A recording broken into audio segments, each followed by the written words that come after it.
And behind me you can see the completed model of HMS Victory. I started it 9 years ago, and I haven't worked on it for 9 years, but it took me 9 years to complete. During lockdown that was my project, and we got it finished. I have another model of a American lobster smack in the window, which is almost finished. But this video is the start of building the Lydia Eva, which is an East Coast drifter. It's 4 foot long. I'll show you the plans and then we'll get started. This will be the first video. Hopefully it'll get better. I'm not quite used to this, but we'll see how we go, and you can follow the build. Subscribe to the video and you'll be notified once I put another one on, hopefully about once a week as the build progresses. So this is the temporary workshop that I've set up in the garage. Bought myself a new scroll saw for cutting out the frames, and a palm router, just a cheap one for routing out the rabbit on the keel. This is the plan. It's approximately 4 foot long of this East Coast drifter, the one I'm basing on the Lydia Eva, which is the only one remaining. So the first thing we need to do is get a baseboard marked out with the places for all the rib positions, and make the keel, cut the rebate in it, and lay that on the baseboard, get it all nice and square. Build up the front so all this is in, and make sure it's all dead straight, and the same at the back end stern post. We need to make that and make sure that is in position and strengthened with this square piece in here, which I might triangulate actually, although it's between the ribs. I will keep that as it is, between the frames. So make a start. Made this jig. This was a shelf from B&Q. Just make sure it's a nice straight shelf. Marked out the rib positions as on the plan on the centre line. It's not actually the centre line, it's the edge of the keel. It's the outside, one of the outside edges of the keel, so you can see it. Obviously the centre line, you can't see it underneath, so you can't get it exact. And then some cheap brackets screwed to it. Clamps it nice and tight and keeps it straight. And the back one wants lining up with the mark off the plan, which I put on as the end of the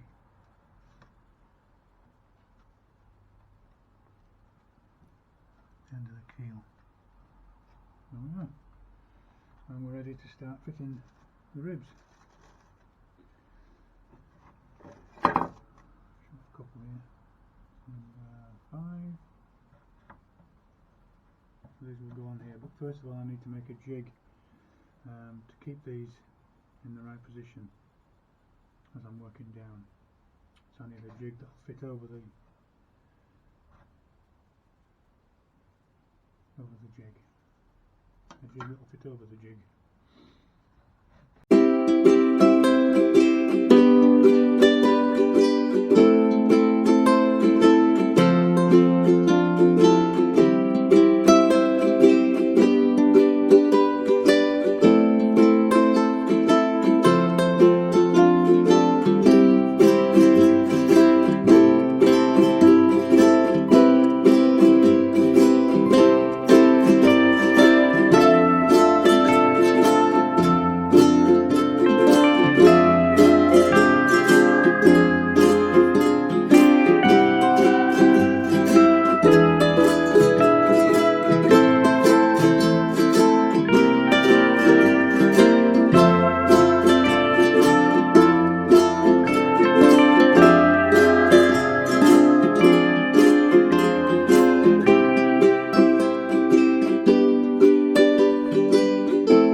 So we draw a few of the frames using a carbon paper just to copy them through now onto the wood.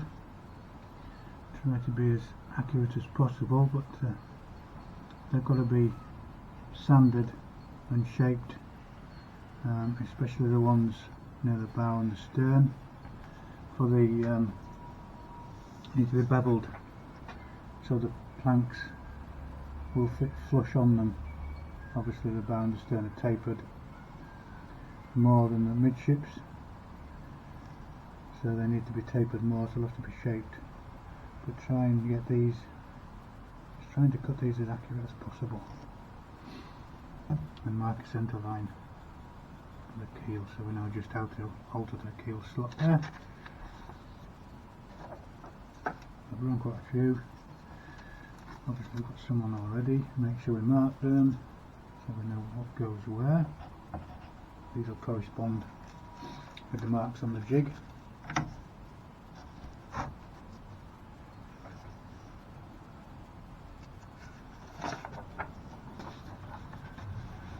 And just do a check with these by folding them in half.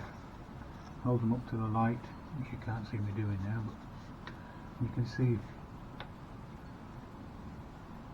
one side through to the other, holding it up to the light, and you can check your centre lines of centre by just folding it in half. Once you can see the two line up here, and check your centre line should be on the fold, which it is.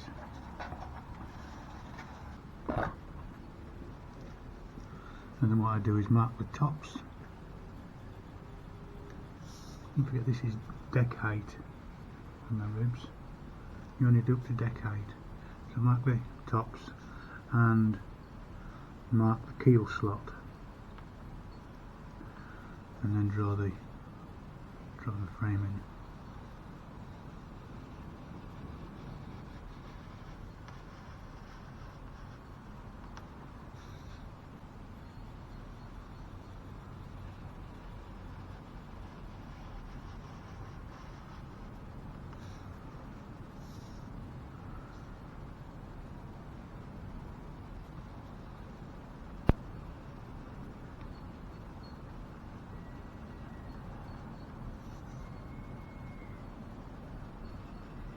What I didn't show you was that I've drawn the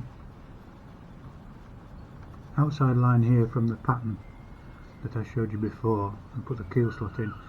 This line on the inside I've drawn 10mm in from either side, and then I've used a bendy ruler to mark that, flip it over and mark the other side so they're both the same.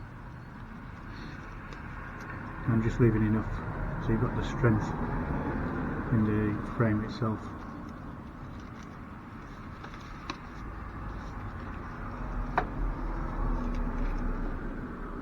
Lucky for some.